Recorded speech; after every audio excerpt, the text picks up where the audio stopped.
tocado estar de guardia aquí, lo cual es un placer. Anoche estuvo participando el coro gospel junto con los coros de Alicante y del sureste, y fue fantástico, fue algo maravilloso. Y damos las gracias a Dios por ello. Me gustaría que abriera, voy a leer yo, lo voy a leer en la versión de la palabra, el capítulo 53 del libro de Isaías. Isaías capítulo 53. Podéis seguirlo en otras versiones, pero vais a notar el lenguaje, no el contenido, que es exactamente el mismo, no importa la versión que sea, pero sí el lenguaje es diferente porque la palabra es una versión moderna en que utiliza un lenguaje mucho más actual. Dice la palabra de Dios: ¿quién se fió de lo que decíamos? ¿A quién se reveló el poder del Señor? Fue creciendo ante el Señor como un brote, como raíz en tierra de secano, sin aspecto atrayente y sin lozanía, despreciado y rechazado por la gente, sometido a dolores, habituados al sufrimiento, ante el cual todos tapan su cara. Lo despreciamos y no hicimos caso de él. De hecho, cargó nuestros males y soportó nuestros dolores, y pensábamos que era castigado por Dios, pero fue herido por nuestras faltas, triturado por nuestros pecados, aguantó el castigo que nos salva, y con sus heridas fuimos nosotros curados. Todos íbamos errantes como ovejas, cada cual por su propio camino. El Señor cargó sobre él las culpas de todos nosotros. Era maltratado y humillado, pero él no abrió su boca. Era como un cordero arrastrado al sacrificio, como oveja que va a ser esquilada, detenido sin defensa ni juicio. ¿Quién se ocupó de su suerte? Fue arrancado de la tierra de los vivos, herido por la rebeldía de mi pueblo. Dispusieron su tumba con los malvados, pero fue enterrado por los ricos. Aunque nunca cometió violencia, ni en su boca apareció mentiras, el Señor quiso machacarlo con males, pero entregó su vida como ofrenda expiatoria. Verá su descendencia, vivirán muchos años, por su mano triunfará el designio de Dios. Después del sufrimiento verá la luz, el justo se saciará de su conocimiento, mi siervo hará justos a muchos, pues cargó con los pecados de ellos. Le daré todos en posesión, tendrá como botín una multitud, pues expuso su vida a la muerte y fue contado entre los rebeldes, cargó la culpa de muchos e intercedió por ellos. Yo no puedo leer este pasaje sin que mi corazón se estremezca.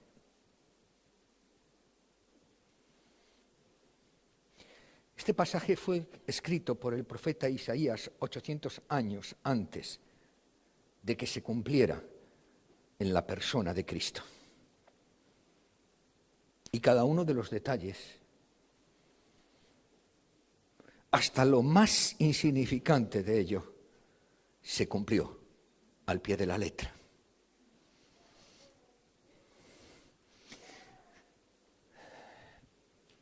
El mensaje que el Señor ha puesto en mi corazón para compartir con vosotros en esta mañana está basado en este pasaje, y yo le he llamado el inmenso poder del amor sacrificial. Anoche, mientras cenaba, yo estaba viendo la televisión e hicieron una entrevista a Arturo Pérez Reverte, es un escritor y un académico de la lengua, muy conocido por sus novelas, y la mayoría de ellas tienen un trasfondo histórico. Y como está ocurriendo hoy con todos los que entrevistan, pues además de hablar del jaleo que tuvo con un con otro miembro de la Real Academia de la Lengua Española, pues le preguntaron por lo que está pasando, la actualidad, el desgobierno, en fin, las circunstancias en las cuales vivimos.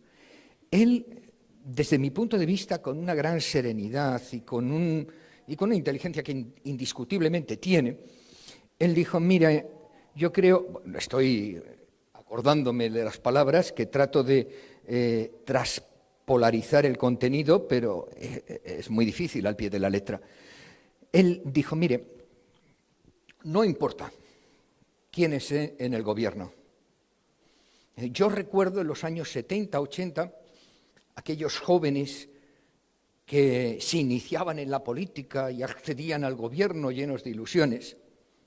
Y años después, pues unos han metido, decía, la mano en el cazo, los otros se han desviado de su cometido, otros son irreconocibles en cuanto a sus ideales, pero él dijo, yo estoy convencido que no importa quiénes nosotros elijamos, que al final pasará con todos lo mismo.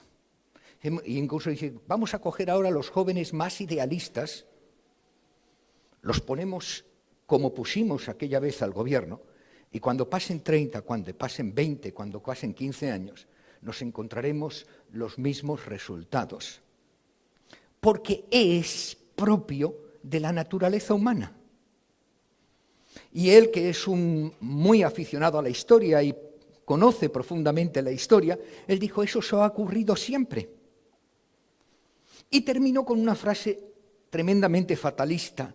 Lo único que podemos aspirar es a aprender a sortear la vida en medio de las dificultades que nos proporcionan a todos nuestra naturaleza humana. Bueno, yo estoy de acuerdo en alguna parte con lo que decía Arturo Pérez Reverte, pero yo no le llamo naturaleza humana, yo le llamo pecado. Y estoy de acuerdo con él de que todos los hombres, de todas las circunstancias, estamos bajo la influencia de ese pecado. Pero yo no comparto el pesimismo y la desesperanza de este hombre. Y no lo comparto porque creo firmemente en la palabra de Dios. El apóstol Pablo en Romanos nos dice unas palabras que conocemos la mayoría de nosotros muy bien. Quisiera hacer el bien que deseo y sin embargo hago el mal que detesto. Ahora bien, si hago lo que detesto, no soy yo quien lo hace, sino el pecado que se ha apoderado de mí. En resumidas cuentas, constato la existencia... ¡Uy, qué mal leo esto! Voy a leerlo. El que lo haya hecho se merece un tirón de orejas. He sido yo, así que soy yo el que me merezco el tirón de orejas. Me cuesta un trabajo horrible leerlo. Constato la existencia de esta regla que deseo hacer el bien, pero hago el mal que domina en mí, interior, humano. Me complazco en la ley de Dios, en mi cuerpo, sin embargo, experimento otra ley que lucho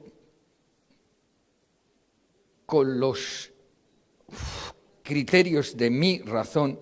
Bueno, resumidas cuentas, lo resumo, ¿vale? Porque todos lo conocemos. O sea, en mi interior yo deseo hacer el bien, pero me sorprendo a mí mismo constantemente haciendo el mal.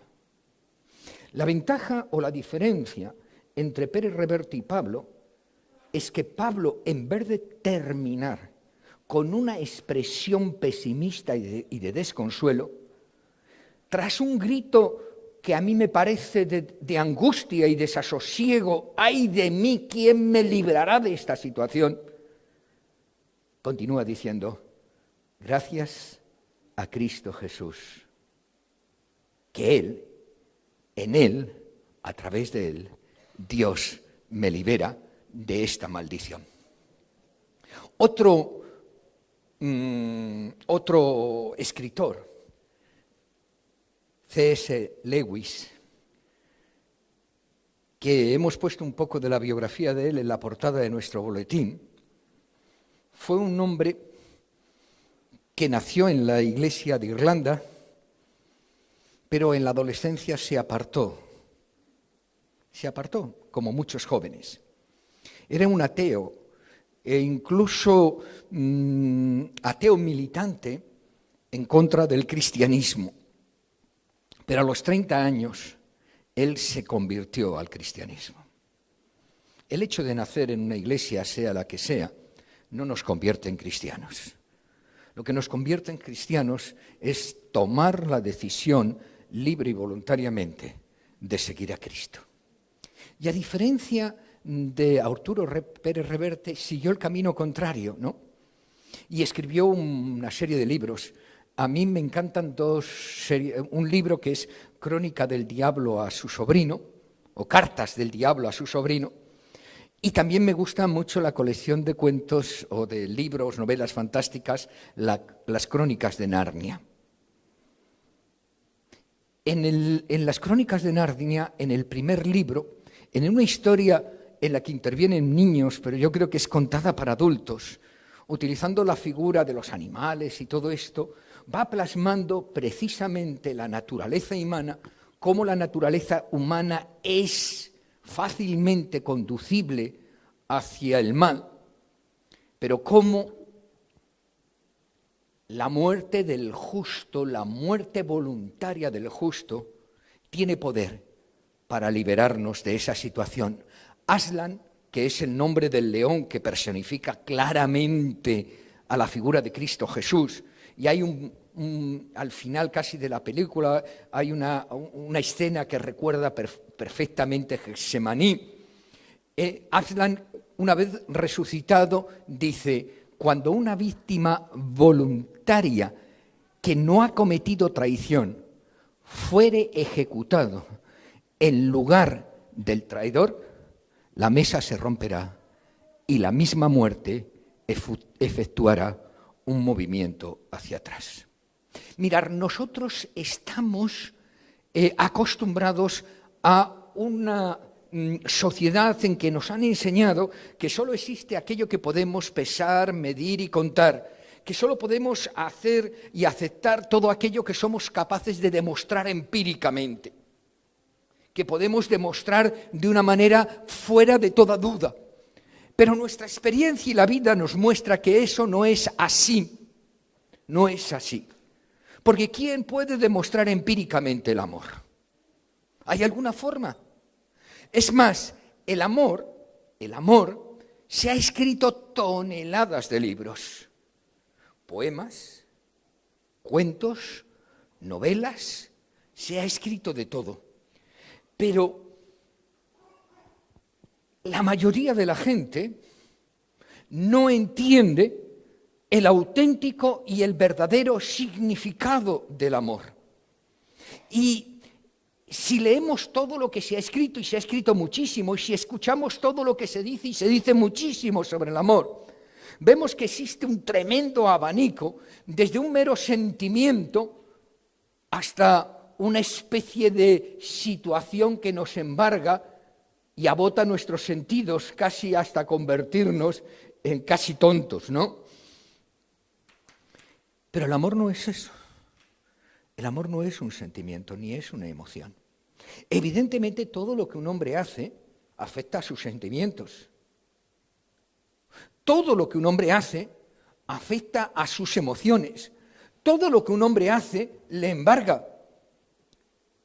Pero el amor es, lo hemos dicho, lo vamos a decir muchas veces, lo entendemos así, es una decisión. El amor es una decisión. Porque los sentimientos pasan, las emociones se apagan, pero las decisiones cambian. Pero además es una decisión que tiene un profundo poder intrínseco. Una decisión que es capaz de transformar al que ama y al que es amado. Yo lo he contado algunas veces, así que si me llamáis pesado, peor para vosotros. Yo fui un joven que no conocía el amor. No conocía el amor. Porque después de morir mi madre y mi padre a los 6 años, yo puse una barrera anímica y me dije a mí mismo con 7 años, no voy a querer a nadie porque los que quiero se mueren. Decidí no querer a nadie. ¿Queréis creerlo? Pues lo cumplí. Pero esa situación, ¿sabéis a dónde me llevó? A la amargura, al aislamiento, a la desesperación, al borde del suicidio. ¿Sabéis qué es lo único que rompió esa coraza que yo mismo había establecido? Cuando un día, después de ir a una iglesia evangélica y de abrir la Biblia, sentí. ¿Me entendéis lo que quiero decir? Entendí y sentí que Cristo me amaba. Sentí que esas palabras que el profeta Isaías escribió, las escribió pensando en mí. Las escribió pensando en mí. Y eso tuvo tanto poder que cambió mi vida para siempre. ¿Queréis creer que desde los 7 hasta los 19 años yo nunca lloré? Cualquiera que me vea ahora.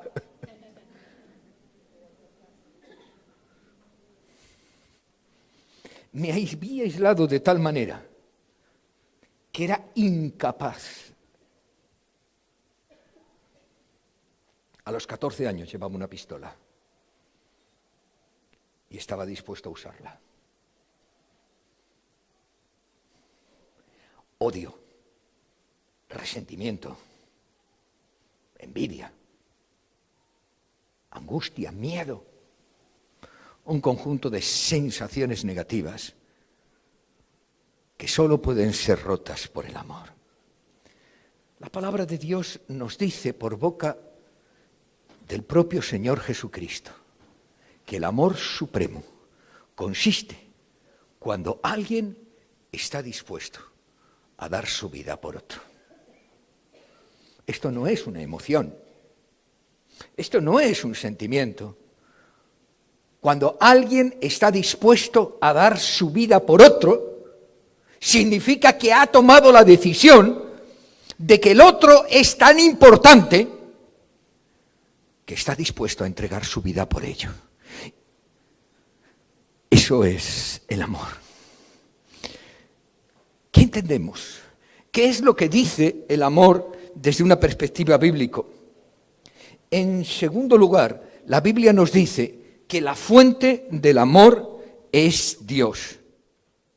Porque dice, el amor es de Dios. Y el que ama es nacido de Dios y conoce a Dios. Es decir, Dios es definido como amor. No es que tiene amor. No es que proyecta amor. Sino que dentro de su esencia y su naturaleza es amor. Pero no amor como nosotros podamos definirnos. No amor como podamos entenderlo. Él es el amor. Él es la fuente de amor. El origen de amor. Y el amor solo solo y exclusivamente estará en nosotros cuando nosotros permitamos que ese amor entre en mi vida. También nos dice la palabra de Dios que nada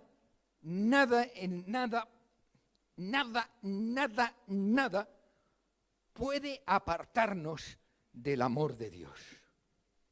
Yo viví muchos años apartado de su amor, pero aunque lo intenté, aunque decidí no amar a nadie, y menos a Dios porque estaba enfadadísimo con Él, el amor de Dios no se apartó de mí.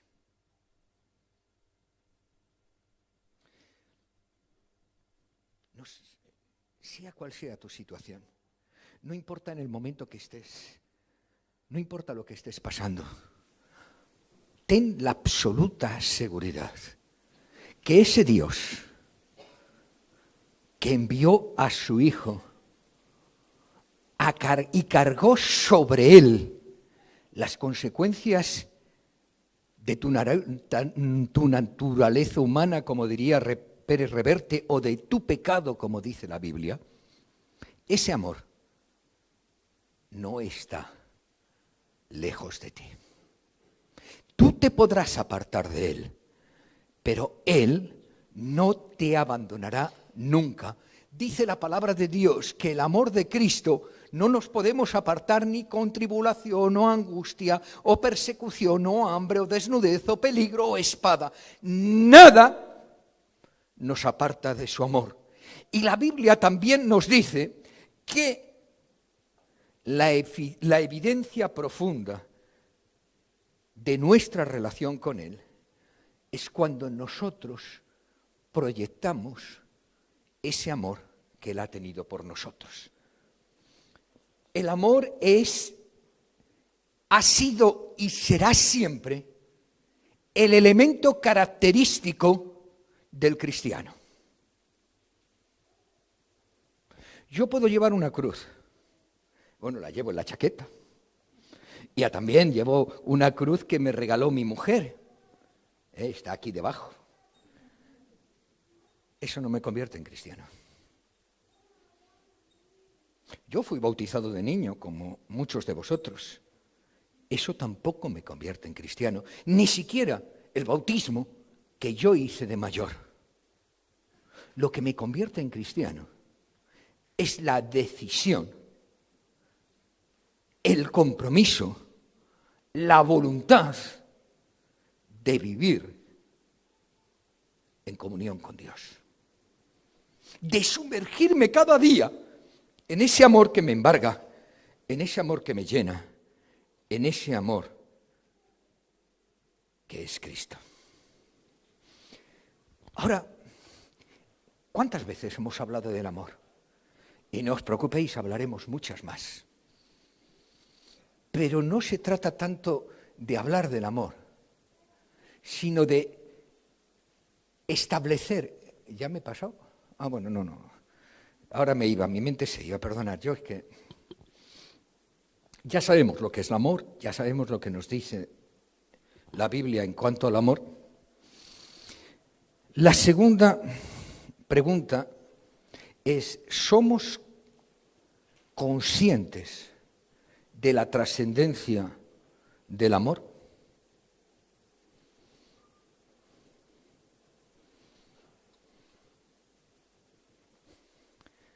¿Somos conscientes del profundo significado del amor? Mirar, un famoso escritor romano de los primeros siglos dijo del cristianismo que no tendría éxito, que sería una corriente que de lo mismo que había entrado iba a desaparecer. ¿Y sabéis cuál era el argumento que él decía para asegurar que el cristianismo no tenía futuro? Porque se fundamentaba sobre una cruz. Porque su propio jefe había muerto en ella. Porque nada que se asienta sobre la catástrofe puede permanecer. Estaba un poco equivocado, ¿verdad? Pero estaba equivocado no por los hechos que describía, que eran así. El cristianismo se fundamenta, nosotros decimos no sobre una cruz, sino sobre una tumba vacía. Pero para que haya tumba vacía tiene que haber primero cruz.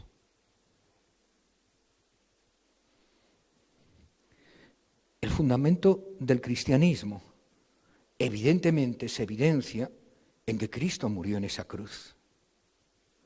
Pero no es una catástrofe y un desastre. Es un profundo acto de amor.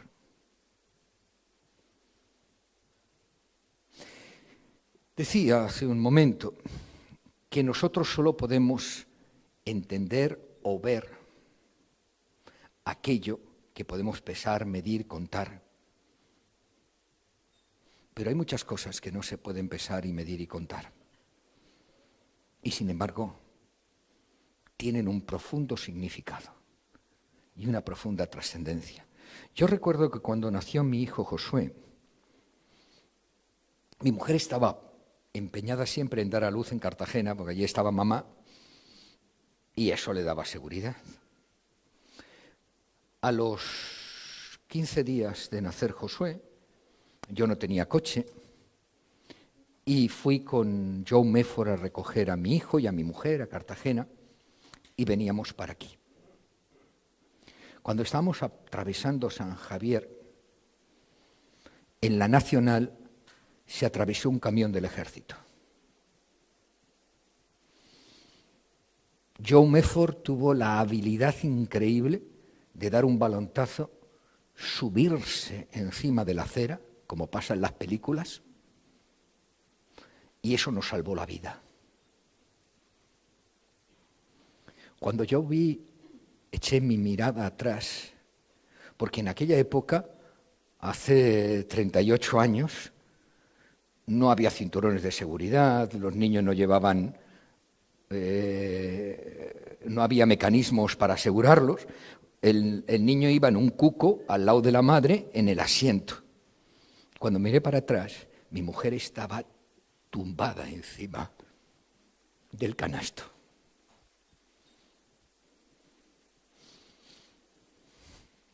¿Cómo se puede definir eso?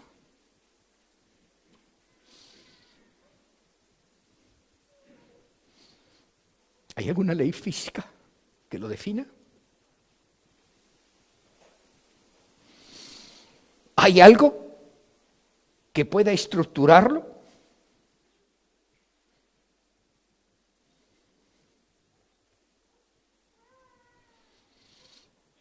Yo creo firmemente que el amor tiene una tremenda capacidad espiritual, que de la misma manera que el pecado ensucia todo lo que toca, el amor limpia todo lo que toca.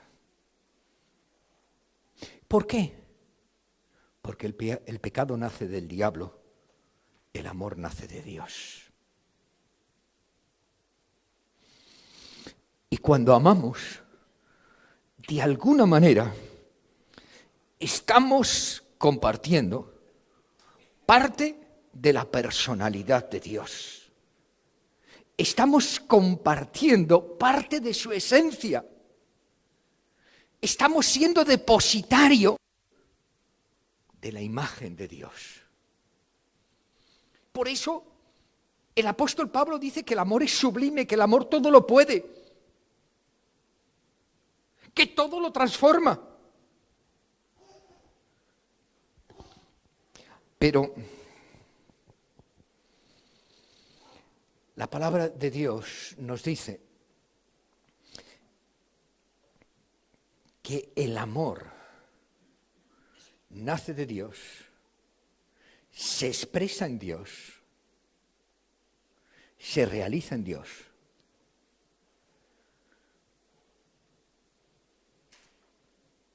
Y se manifiesta de una manera clara en la agonía de Cristo. Y a través de eso, a través de ese acto de amor, tú eres limpiado. yo soy limpiado. ¿Os parece poco ese poder?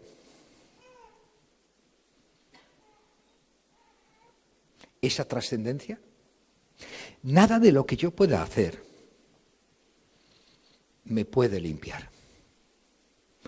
Nada de lo que yo pueda hacer puede acercarme a Dios.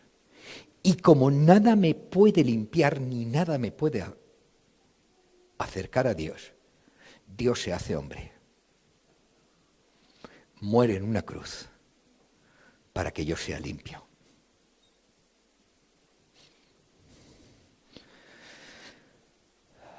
Por eso cuando tú y yo nos sumergimos en ese amor, cuando somos capaces de entender su trascendencia, ¿te imaginas?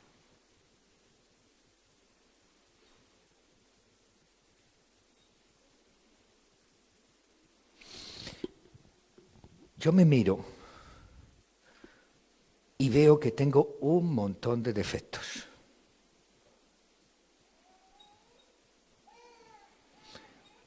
Yo me miro y en ocasiones cojo un enfado conmigo mismo. Siento una tremenda decepción, pero luego miro la cruz. Y esa decepción se convierte en una profunda gratitud. El amor llevó a Jesús a ser herido, molido, castigado, convertido en una llaga, rechazado, humillado, apartado, vejado por mí, para que yo pudiera ser salvo. La tercera pregunta que me gustaría compartir con vosotros es, bueno, ¿y ahora qué voy a hacer yo con ese amor? Es decir, ¿cómo aplico ese amor a mi vida? Evidentemente puedo regodearme, y está bien, puedo sentirme satisfecho, puedo sentirme agradecido, puedo sentirme exultante cuando pienso lo que Dios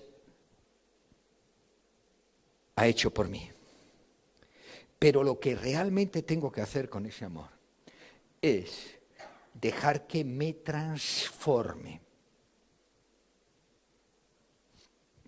Mira, si el amor no es capaz de transformar tu vida, si el amor de Dios no cambia tu vida, no hay nada que la pueda cambiar. La palabra de Dios nos dice,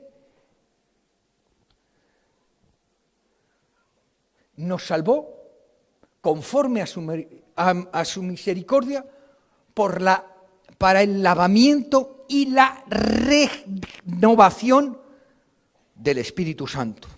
Es decir, el propósito de ese amor que Dios ha tenido para mí no es que yo me sienta a gusto, sino que permita que ese amor entre en lo más profundo de mi alma y de mi corazón y como si fuera un detergente industrial, saque todo lo malo, saque todo lo indeseable, saque todo lo que me angustia, todo lo que me atemoriza, limpie mi ser, transformando mis pensamientos, mis acciones, mi vida. Si el amor no consigue eso, estamos desperdiciando ese amor tan profundo. Si yo me limito simplemente a acogerme, a pensar en ese amor, para decir, hay que ver qué maravilloso, voy a ir al cielo. ¿Cómo me quiere Dios? Estoy desperdiciando ese amor. El objetivo de ese amor es que yo pueda permitir que entre en mi vida y la limpie. la transforme. Quite todo aquello que es contrario a ese amor. ¿Pero para qué? El propósito de ese amor es que yo me convierta en un agente de transformación. El objetivo del amor a Dios es limpiarme, es transformarme, es regenerarme, es convertirme en una nueva criatura, en una criatura diferente, para que sea un enviado de Dios hacia los hombres. El apóstol Pablo dice que nos convertimos en embajadores a través de los cuales Dios hace su llamado a los hombres, hablando en el nombre de Cristo, en el nombre de Dios, para reconciliarlos con Él. El propósito del amor de Dios es cambiarme, es transformarme, es hacer de mí una nueva persona, para que desde esa perspectiva yo tenga la autoridad para decir, lo mismo que Dios transformó mi odio, lo mismo que Dios transformó mi angustia, lo mismo que Dios transformó mi rechazo, lo mismo que Dios transformó mi amargura, quiere hacerlo contigo.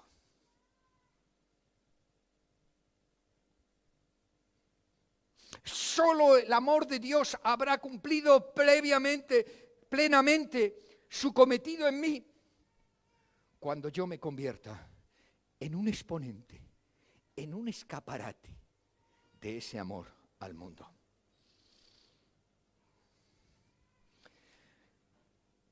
El amor es mucho más que todo eso. Porque el amor además constituye una especie de refugio, una especie de lugar secreto en el cual o al acudir en cualquier circunstancia. El amor constituye esa tabla de salvación que va a levantarme de cualquier circunstancia, que da significado a mi vida, pero que me convierte en un exponente de ese amor ante los demás. Hay un versículo en la Biblia que me gusta de manera especial. Tú eres mi refugio, tú me proteges de la angustia y me rodeas con cánticos de salvación. Os invito a cerrar vuestros ojos para olvidaros del mundo y de todo lo que nos rodea. Yo no sé lo que el Señor ha puesto en tu mente y en tu corazón en esta mañana. Yo no sé lo que el Señor quiere que entiendas o que hagas. No sé las decisiones que quiere que en estos momentos tú tomes. Lo que sí sé es que Dios siempre espera de nosotros una respuesta. Y así, con los ojos cerrados, sin preocuparme quién está a mi derecha, a mi izquierda, delante o detrás, yo te invito que en lo más profundo de tu corazón respondas al desafío que Dios hace en esta mañana hacia ti.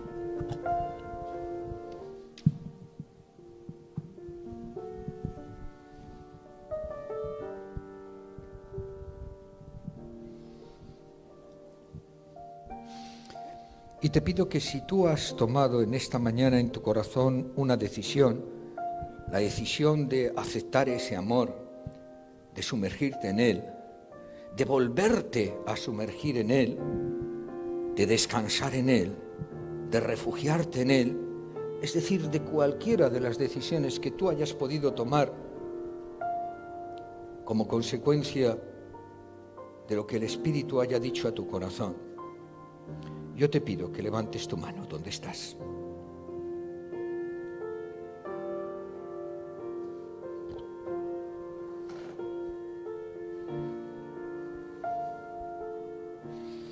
Que el Señor te bendiga. Que el Señor te bendiga. Que el Señor te bendiga. Que el Señor te bendiga. No os preocupéis. No os preocupéis de lo que pasa alrededor. Estás a solas con Él. Respóndele a Él. ¿Alguien más ha tomado una decisión? Que el Señor te bendiga. Que el Señor te bendiga. Que el Señor te bendiga.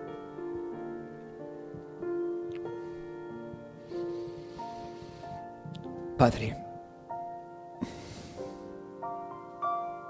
perdóname en esta mañana por haber tenido la osadía de tratar de explicar tu amor. Soy consciente de que nada de lo que haya dicho se aproxima siquiera mínimamente a la grandeza, a la profundidad, a la inmensidad de tu amor.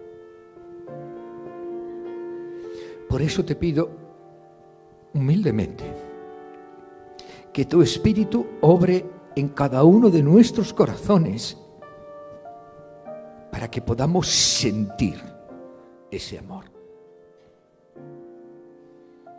Para que podamos percibir, aunque sea mínimamente, esa obra infinita y maravillosa que tú has hecho por cada uno de nosotros. Permíteme, Señor, abrir mi mente y mi corazón para que tu amor siga transformando mi vida. No permitas que jamás esté satisfecho. Pon en mí una profunda sed de ti. Te lo suplico en el nombre de Cristo Jesús. Amén. Pongámonos.